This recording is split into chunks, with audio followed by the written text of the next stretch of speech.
Apparently, the Trump White House has officially turned into a frat house for middle-aged men in government jobs. Reports say that at a private dinner, Trump officials actually got into a screaming match where one of them threatened to, quote, punch you in your fucking face. That's right, this administration is now literally throwing punches at itself. And if that sounds bad, wait until you hear how Donald Trump himself responded to violence this same week. Spoiler alert, he basically endorsed domestic violence on stage. Yeah, buckle up because this clown show somehow gets worse. At this private dinner, the kind of event where the wine costs more than most people's rent, everything was supposed to be picture perfect. Dozens of Trump's top officials, dressed to the nines, seated at a long table set with crystal glasses and fine china. This wasn't some rowdy rally or chaotic campaign stop. This was supposed to be an exclusive buttoned-up evening among the so-called best people. And then, it devolves into Jersey Shore, White House edition. Treasury Secretary Scott Bent reportedly lost his temper, with Housing Finance Director Bill Pai unleashing a tirade filled with screaming, swearing, and threats of physical violence. Imagine the scene. You're sipping your overpriced Chardonnay, politely making small talk about policy, and suddenly one of the nation's top economic officials is shouting, "I'm going to punch you in your fucking face," at another senior member of the administration. That's not just embarrassing, it's alarming. Because here's the point, these aren't random drunk guys fighting outside a bar on a Saturday night. These are people entrusted with managing trillions of dollars. They oversee federal housing programs, national financial stability, and the economic policies that affect every single American family. And instead of handling disagreements like professionals, they're screaming, "Meet me outside," like they're teenagers squaring off in a high school parking lot. Think about what that says about the culture inside Trump's inner circle. If cabinet-level officials can't even sit through dinner without threatening to throw punches, how are they supposed to negotiate with Congress? How are they supposed to manage a financial crisis? How are they supposed to inspire confidence in the American economy when they can't even control their own tempers over appetizers? The economy doesn't run on chaos. It doesn't run on bruised egos and personal grudges. It runs on competence, stability, and leadership. And yet, what we're seeing here is the opposite. These aren't sober-minded decision-makers, carefully weighing the consequences of policy. These are volatile, thin-skinned men who would rather fight each other than do their jobs. And the stakes are enormous. These officials aren't just employees. They shape housing affordability, mortgage markets, interest rates, and access to credit. Their decisions ripple through Wall Street and Main Street alike. Every time they lose their composure, they risk undermining the very institutions they're supposed to protect. If they can't keep it together in a private dining room, what happens in the middle of a real crisis? A banking collapse, a housing market crash, or another recession? This incident matters not because it's salacious gossip, but because it exposes the deep dysfunction at the heart of Trump's leadership. He surrounds himself with people who mirror his own temperament, impulsive, combative, and incapable of distinguishing between personal vendettas and professional responsibilities. And when that temperament infects the very people in charge of safeguarding the economy, it's not just a clown show, it's a direct threat to the stability of the country. According to multiple eyewitnesses, this wasn't just a mild spat. It was a full-blown explosion of rage that could have been ripped straight out of a reality TV script. Treasury Secretary Scott Bent with Housing Finance Director Bill Pai, he lost it. He stormed up to him and screamed, "Why the fuck are you talking to the president about me? I'm going to punch you in your fucking face." And yes, that's the actual quote, confirmed by multiple people who were there.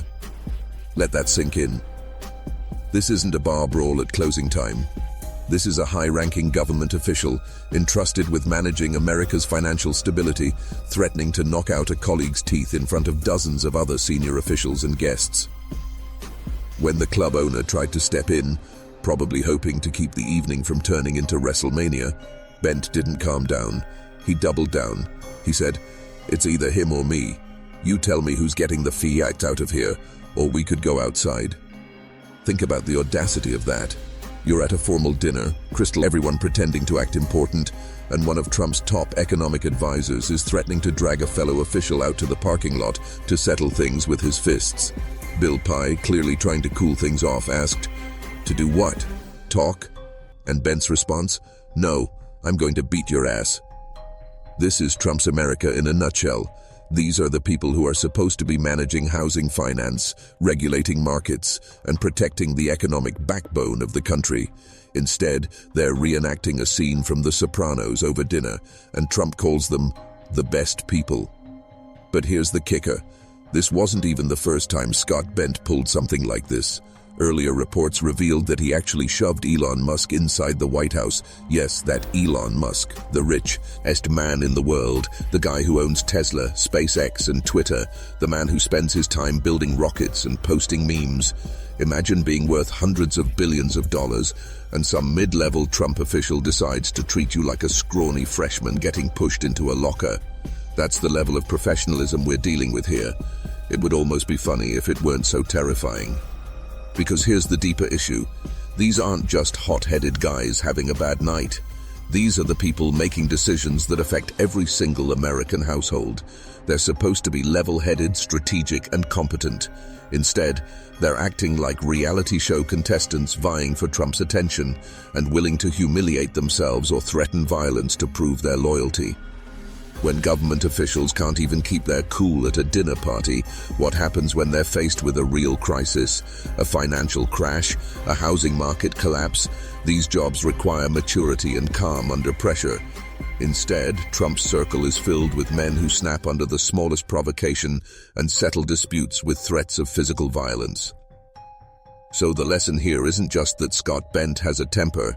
It's that Trump's hand-picked best people are, in fact, some of the worst people imaginable, volatile, reckless, and dangerously unfit to lead. And if they're shoving billionaires and threatening colleagues over dinner, imagine what they'd do if given 4 more years of unchecked power.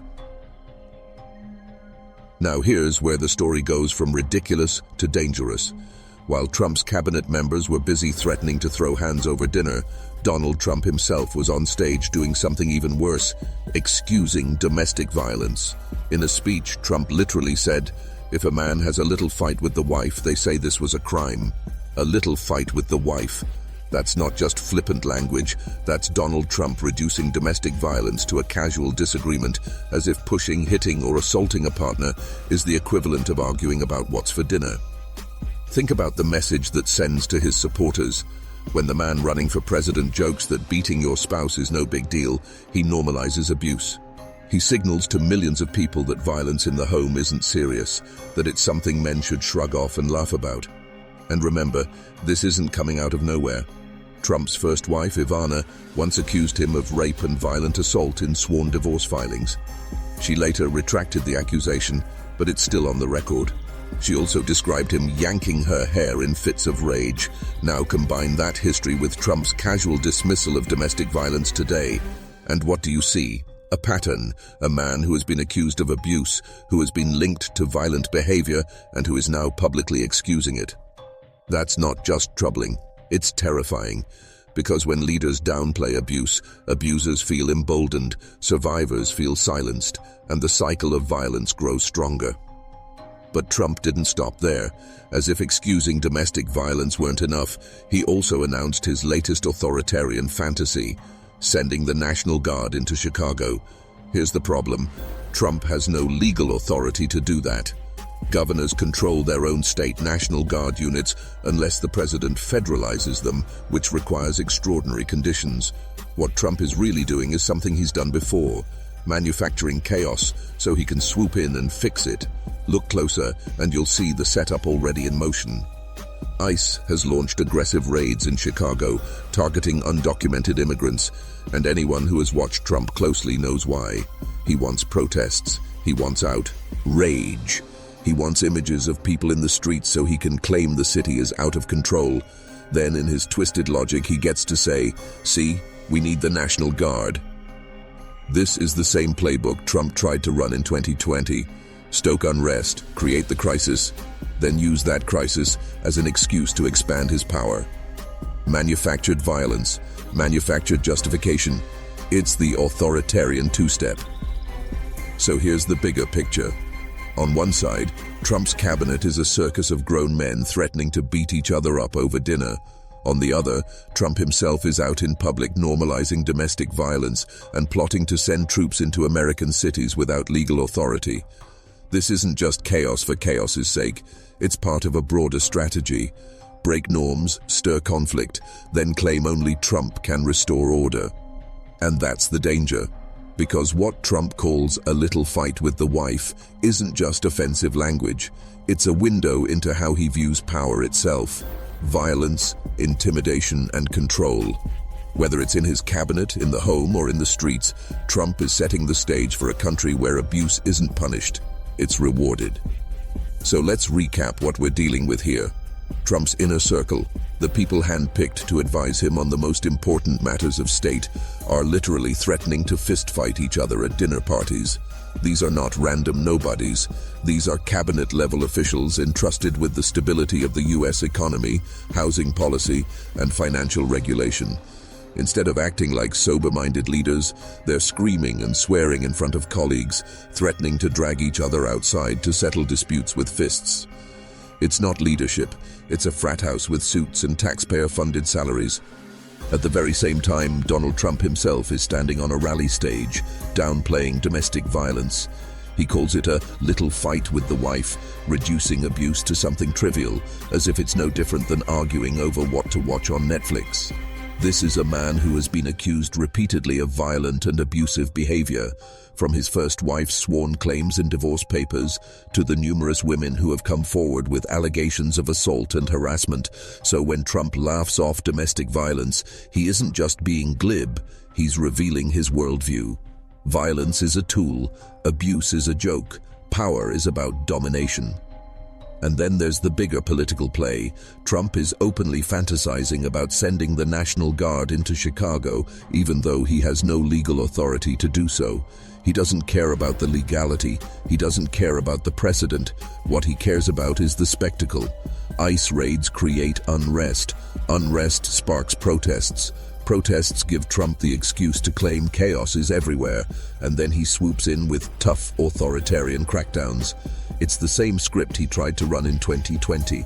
Create the problem, then pose as the only one strong enough to solve it. Manufactured crisis. Manufactured solution. And that's why this isn't just dysfunction. It's not just incompetence. It's dangerous. Because when the people responsible for governing are too busy threatening to punch each other in the face, they can't govern. And when the man at the top treats violence like a punchline, he sets a cultural tone where abuse is normalized, unrest is encouraged, and chaos becomes the operating system of government. This isn't just a circus, it's a warning sign. A country can survive bad policy. A country can even survive corruption. But what's harder to survive is the erosion of norms, when violence becomes entertainment, when abuse becomes a laugh line, and when authoritarianism is dressed up as law and order. That's where we are now. And the saddest truth of all, it's getting worse, not better. Trump and his circle aren't calming down, they're doubling down. The fights are getting louder, the rhetoric is getting darker, the threats are becoming more explicit. What started as chaos has evolved into a strategy: create dysfunction, profit from the spectacle, and use the fallout as a justification for even more power. That's not just unprofessional, that's not just embarrassing, that's dangerous for democracy.